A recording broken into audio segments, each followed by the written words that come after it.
कैसे हैं आप सब। मैं हूं रश्मि और आप सबका वेलकम है आपके अपने चैनल द फाइनेंस गुरु में, जहां पर हम फाइनेंस रिलेटेड टॉपिक्स को अंडरस्टैंड करते हैं बहुत ही इजी वे में। फ्रेंड्स, अगर आप हमारे चैनल पर नए हैं तो please subscribe our channel so that you will be getting our latest video notification updates.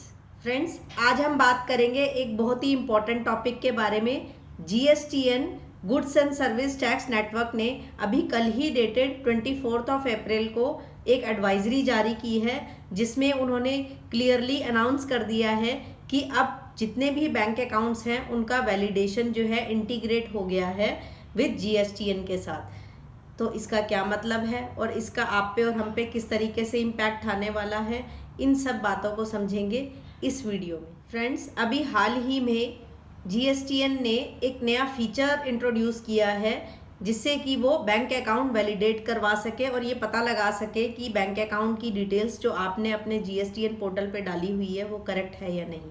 इसका मेन ऑब्जेक्टिव ही यही है फ्रेंड्स, कि आपने अपना बैंक अकाउंट डिटेल जो है वो करेक्टली एंटर की हुई है जीएसटीएन पोर्टल में, कहीं कोई गड़बड़ी तो नहीं है।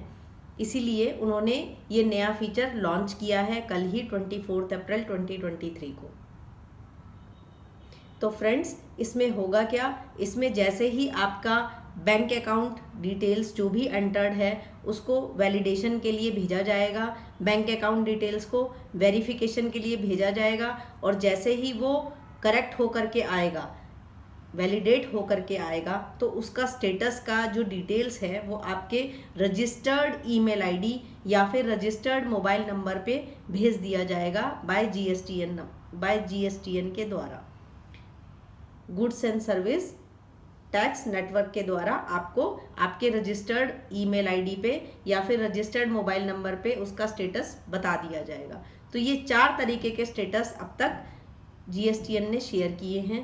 पहला स्टेटस है सक्सेस का, जिसका मतलब ये है कि आपका 100% वैलिडेट हो चुका है बैंक अकाउंट डिटेल्स। मतलब कि जो भी आपने बैंक अकाउंट डिटेल्स जीएसटीएन पे डाली हुई हैं वो बैंक अकाउंट डिटेल्स बिल्कुल करेक्टली शो हो रही हैं, उसके नंबर ठीक हैं, बेनिफिशियरी नेम ठीक है, उसका आईएफएससी कोड ठीक है, बैंक की मतलब कि जितनी भी डिटेल्स होती हैं वो करेक्टली आपने एंटर की हुई हैं जीएसटीएन पोर्टल पे, और वो डिटेल जीएसटीएन ने रिस्पेक्टिव बैंक अकाउंट से चेक करवा ली हैं।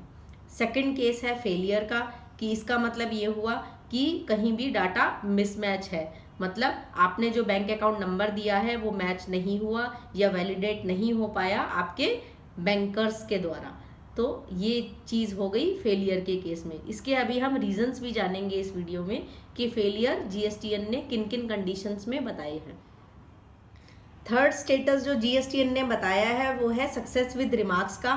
फ्रेंड्स, इसका मतलब ये है कि आपका जो बैंक अकाउंट आपने दे रखा है वो इंटीग्रेट नहीं है, वो वैलिडेट नहीं हो सकता by NPCI, national payment corporation of India के द्वारा।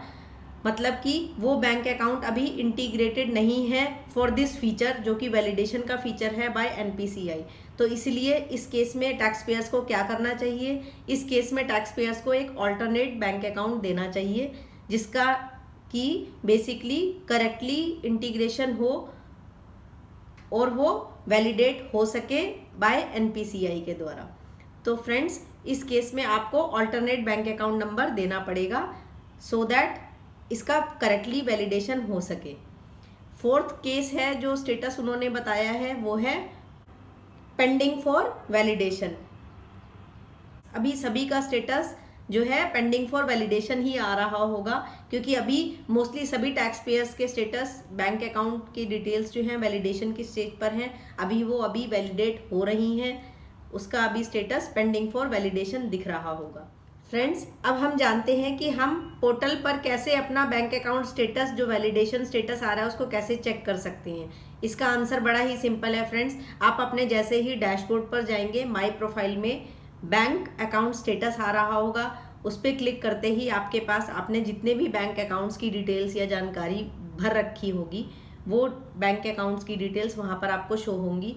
उसमें आपको जो स्टेटस आइकन है उसके ऊपर माउस को होवर करने से ही आपको पता चल जाएगा कि भाई उसमें क्या स्टेटस आ रहा है। ये 4 में से कोई एक स्टेटस दिखेगा आपको, या तो वो सक्सेस का होगा, या फिर फेलियर का होगा या फिर सक्सेस विद रिमार्क्स का होगा या फिर पेंडिंग फॉर वैलिडेशन का होगा। अब हम जल्दी से जान लेते हैं कि फेलियर किन किन स्थिति में आ सकता है। फ्रेंड्स, मेनली फेलियर का जो स्टेटस है वो इन 4 रीजंस की वजह से हो सकता है। पहला रीज़न तो ये कि आपने पैन नंबर जो एंटर किया हुआ है वो इनवैलिड हो सकता है। दूसरा रीज़न ये हो सकता है फ्रेंड्स कि जो आपने पैन नंबर डाला है GSTN पोर्टल पे या फिर पैन नंबर जो आपने बैंक अकाउंट में भरा हुआ है, बैंक्स के पास सबमिटेड है आपका पैन नंबर, वो दोनों ही मिसमैच होके चल रहे हैं, तो इस कंडीशन में भी फेलियर का स्टेटस आ जाता है। थर्ड कंडीशन क्या हो सकती है कि आपने बैंक अकाउंट में जब ओपन कराया था तो पैन नंबर दिया ही ना हो या उनके पास पैन नंबर हो ही ना आपका डिटेल्स, तो फिर उस कंडीशन में भी आपका फेलियर का स्टेटस आ जाता है। और फोर्थ एंड लास्ट जो कंडीशन है फेलियर की वो है इनकरेक्ट IFSC नंबर भरना। अगर आपने इनकरेक्ट IFSC कोड एंटर कर रखा है अपने GSTN पोर्टल पे फ्रेंड्स, तो चांसेस हैं कि आपका स्टेटस जो है बैंक अकाउंट वैलिडेशन का फेलियर में चला जाए। फ्रेंड्स, अगर आपका भी स्टेटस पेंडिंग फॉर वैलिडेशन आ रहा है तो इसमें घबराने की बिल्कुल बात नहीं है। All that you can do is you have to wait for some more time, क्योंकि हो सकता है कि आपका अभी वैलिडेशन के लिए गया हुआ है और कुछ ही समय बाद वो वैलिडेट होकर के आ जाए, फिर आपको करेक्टली स्टेटस पता चल जाएगा कि वो कहीं सक्सेस में गया या फिर फेलियर में गया या फिर सक्सेस विद रिमार्क्स का केस तो नहीं है। तो पेंडिंग फॉर वैलिडेशन का मतलब घबराहट बिल्कुल भी नहीं है, आपको सिर्फ वेट करना है कि अभी वो वैलिडेशन के लिए गया हुआ है, हो सकता है कि वो रिजल्ट कैसा भी आ सकता है। And lastly friends, tax payers चाहें तो अपना बैंक अकाउंट ऐड भी कर सकते हैं या डिलीट भी कर सकते हैं। इन केस अगर आप अपना बैंक अकाउंट ऐड करना चाहें तो आप वो भी कर सकते हैं। जैसे ही आप ऐड करेंगे तो वो बैंक अकाउंट भी अगेन वैलिडेशन के लिए जाएगा और जब तक वैलिडेट नहीं होकर के आता है तब तक उसका स्टेटस भी पेंडिंग फॉर वैलिडेशन ही आपको दिखेगा। Hope friends you find today's video useful for you.